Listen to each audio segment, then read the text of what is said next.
introduce yourself to our site visitors, please? Hey, I'm Nate from a band called Lionize, and we're on the Vans Warped Tour all summer long. Great. Well, thank you so much for joining me backstage here at Warped. Thanks for having me. No problem. How are you enjoying it so far? It's great. It's been a great tour. It's getting our name out to a lot of people who probably wouldn't hear us otherwise, and we're very excited to be here. That's great. So, I mean, what I enjoy so much is the genre diversity that you see on a tour like Warped Tour. I think like no other tour has just this amount of There's a little bit of everything, yeah. Exactly. What does that mean for you as an artist? Well, I think because specifically speaking about rock and roll, we're one of the one or two rock and roll bands out here. For us, it's been great because we stick out. So, are you like surprised by anything that you found you've enjoyed, like checking out some of the other stages? Not surprised. I mean, I'm always open to new music. Kay Flay is an incredible female hip hop artist who's out here, and I just chatted with her actually. She is one of my favorites.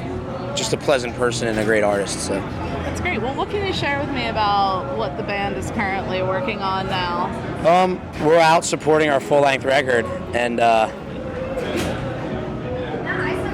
it's called Jetpack Soundtrack. We're out supporting that. We're always writing new material. We're touring all through the fall.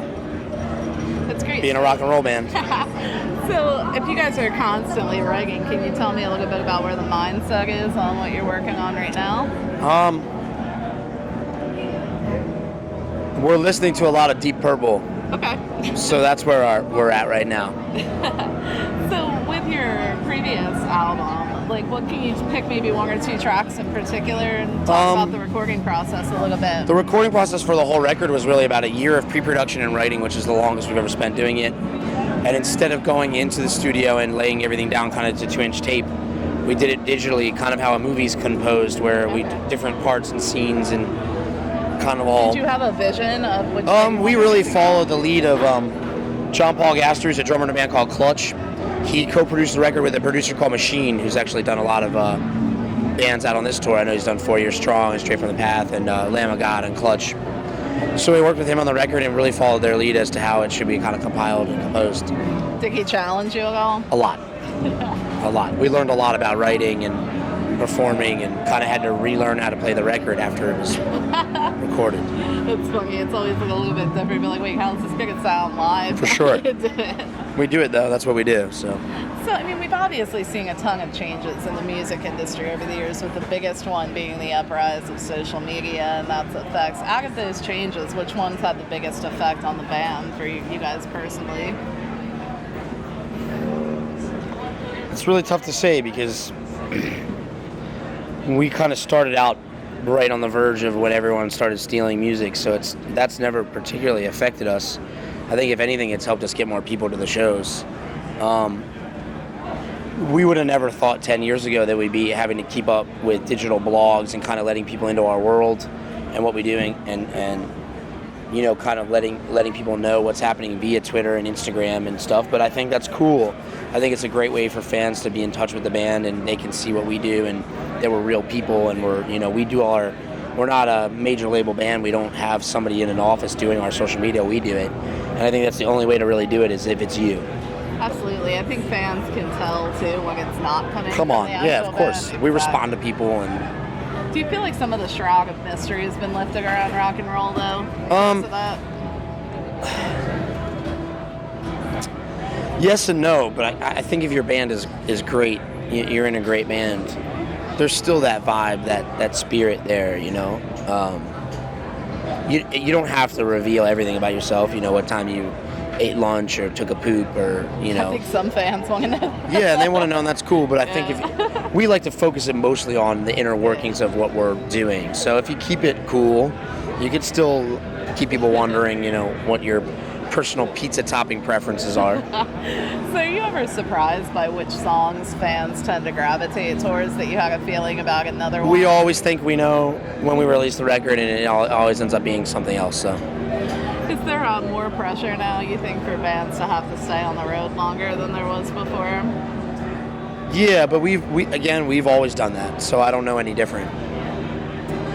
How do you best spend time on the road? How do you guys kill spare time? Reading, writing music, learning about new music, and listening to music, and finding good IPAs. So do you have that pivotal music moment that occurred in your life that made you decide you wanted to pursue it? No, it kind of just happened It bit you. and kept.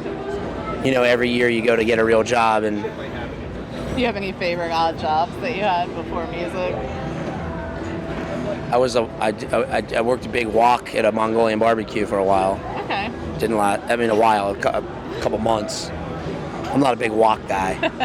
Well, this is definitely a change of pace. It was about 10 times hotter than this, and raw meats with swords. So Yeah. So, being that we're a pop culture based site, we focus on the positive and negatives of pop culture. Is there a particular area that angers or fascinates you?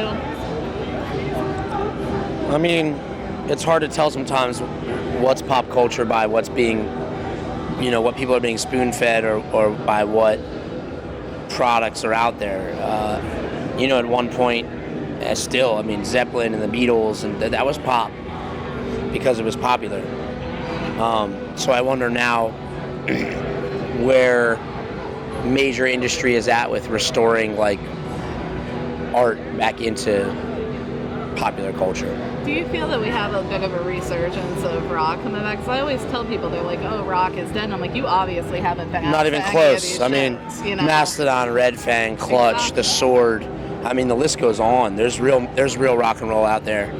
All And of it which never put out, dies. like, stellar albums. Yeah, and too, you got so- bands like the Black Keys and the Foo Fighters, and they're some of the biggest bands in the world, and they're playing rock and roll. So, Absolutely. Well, I want to thank you so much. Thank you so much for having me. What Appreciate are the it. plans for After Warped? A tour with Clutch and American Sharks. That's going to be amazing. We do another tour I can't announce yet, and then we head over to the UK to do the Lords of the Rift tour with Classic Rock Magazine and Metal Hammer. So, Oh, nice. It's yeah, going to be awesome. rock and roll's out there. Rock and roll's out there. It is. They need to get to a Lionize show, find it. Come to a Lionize show. Great. We'll Thank show you. We'll show you very quickly where it is. Thanks so much.